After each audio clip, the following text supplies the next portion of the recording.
Namaskar, myself Pratik. In this session, we will discuss the process of improving the a priori algorithm by pruning the item sets.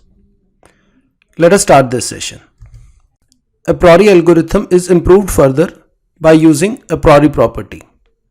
And this property states that all non-empty subsets of a frequent item set must also be frequent. This simple statement is very powerful.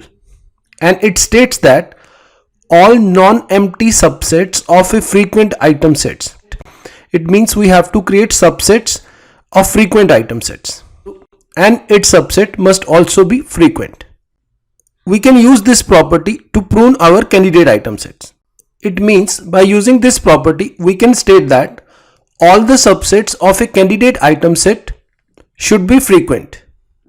Otherwise, that item set will be removed from candidate item set.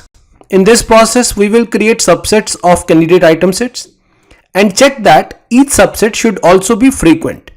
And if the subset of candidate item set is not frequent, we can simply ignore that candidate sets. Then there is no need to iterate the database to find its count. And this step is called as the pruning of the candidate item set, as it will reduce the search space. And it will also improve the performance of the algorithm, because in this situation we have to compute the frequency of fewer item pairs as compared to previous case. So actually we are reducing the size of candidate item sets, because in a priori algorithm we have to find out the frequency of each candidate item sets by iterating the data set. And this iteration of dataset make this overall process slow, and it also involved a lot of computation. So in order to improve this algorithm, we apply a priori property, and it states that if the subsets of candidate item set is not frequent, then that candidate item set should also be not frequent. In simple words, we can ignore a particular candidate item sets whose subsets are not frequent. And this process is called as pruning of the candidate item sets. So ultimately the size of candidate set will be reduced, and we have to compute the frequency of fewer item pairs as compared to original candidate item sets.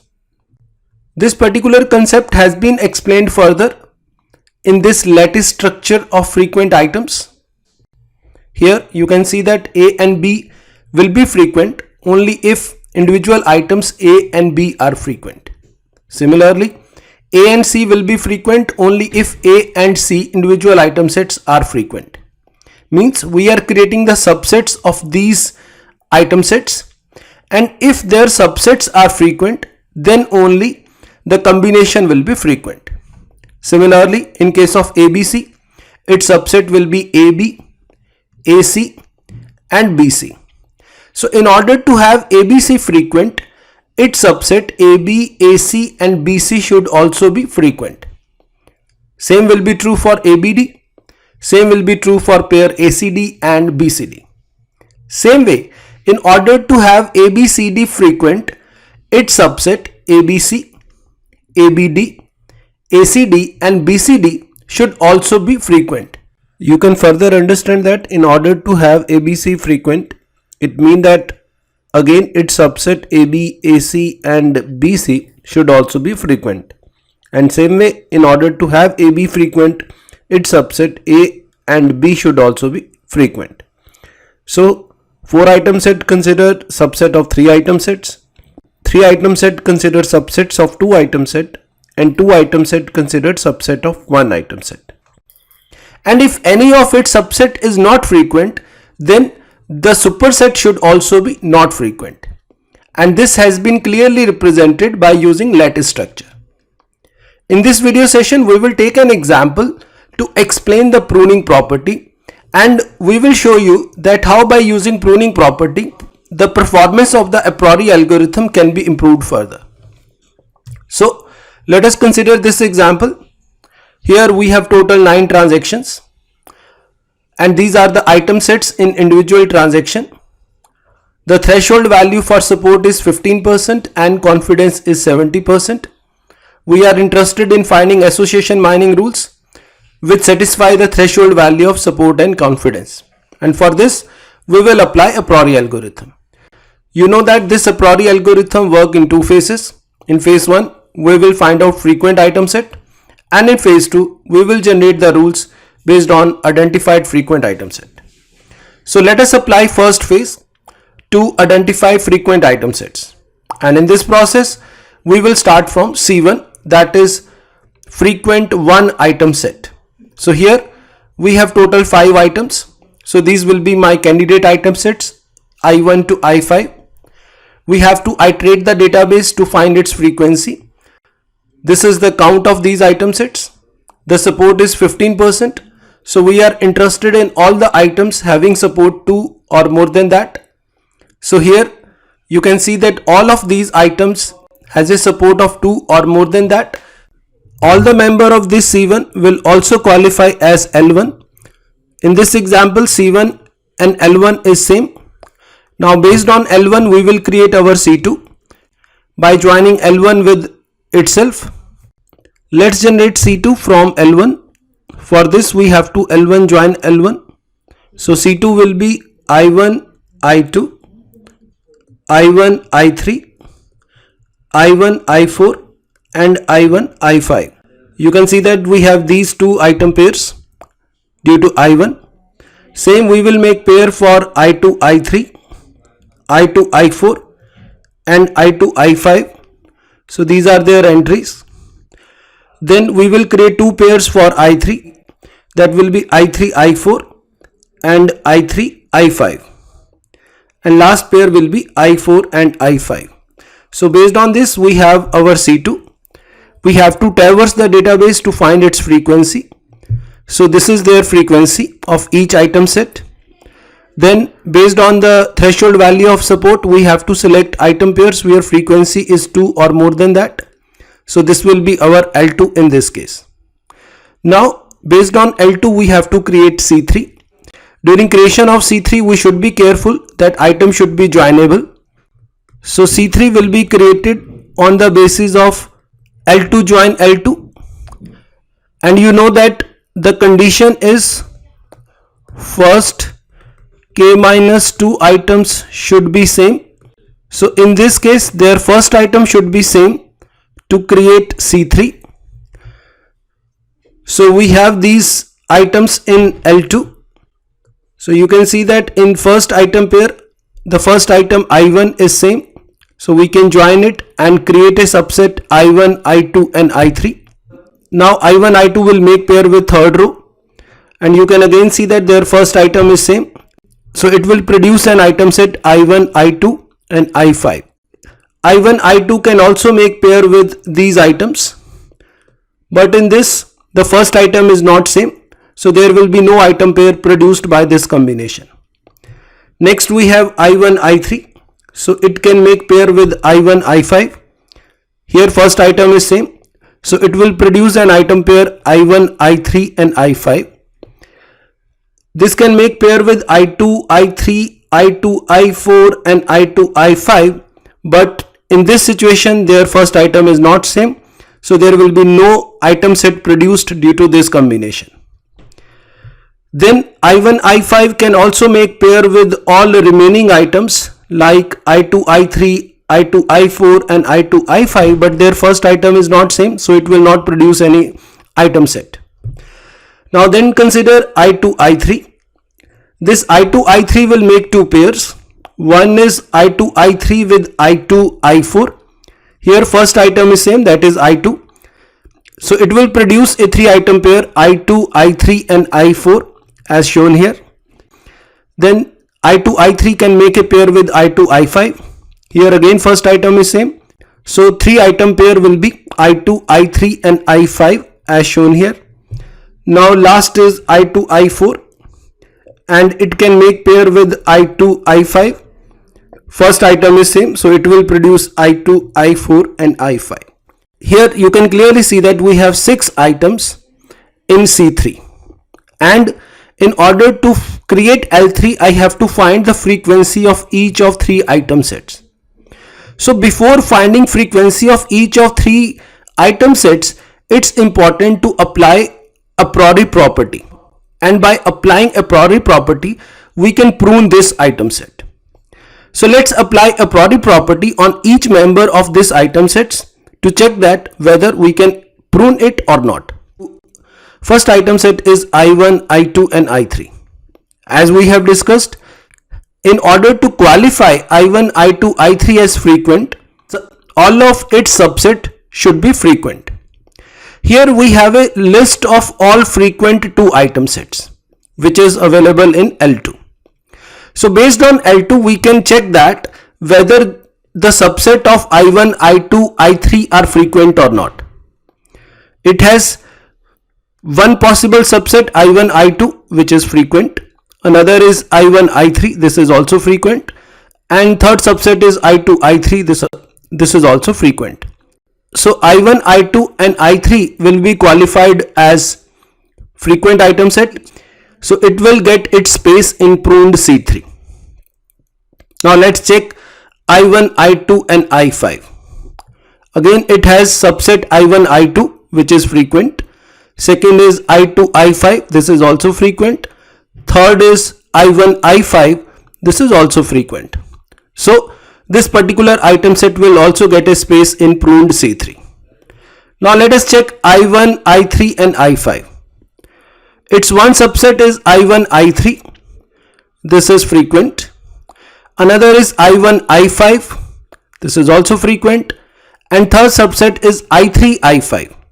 So it is important to check that its subset I3, I5 is not frequent and it is not available in L2. So this will not qualified as a member of pruned C3. So it will be actually removed from the candidate item set because one of its subset is not frequent. One of its subset I3, I5 is not frequent. So it means that I1, I3, I5 cannot be frequent. So we have to remove this from pruned C3 and it has not get its space in pruned C3. So we have removed this item in pruned C3. Now let us check for I2, I3 and I4. You can again see that it has a subset I3 and I4 which is not frequent. So this will also be pruned and it will not get space in final pruned C3 list. Similarly for next item there is one subset I3, I5 which is not frequent. So this will also be removed from the pruned C3 list. So we can conclude that I2, I3, I5 will not be frequent. Same way last item set has I2, I4 and I5. You can see that I4, I5 is one of the subset and this subset is not frequent. So I2, I4, I5 can also not be frequent and it will not get spaced in final pruned C3 list. So out of this 6 item pair in C3, we have only 2 item pair in pruned C3. And you can see that there is a huge improvement in the algorithm.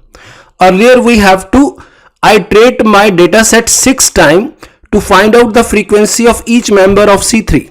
But now in this situation I have to iterate my data set only 2 times to find out the frequency of each member of pruned C3.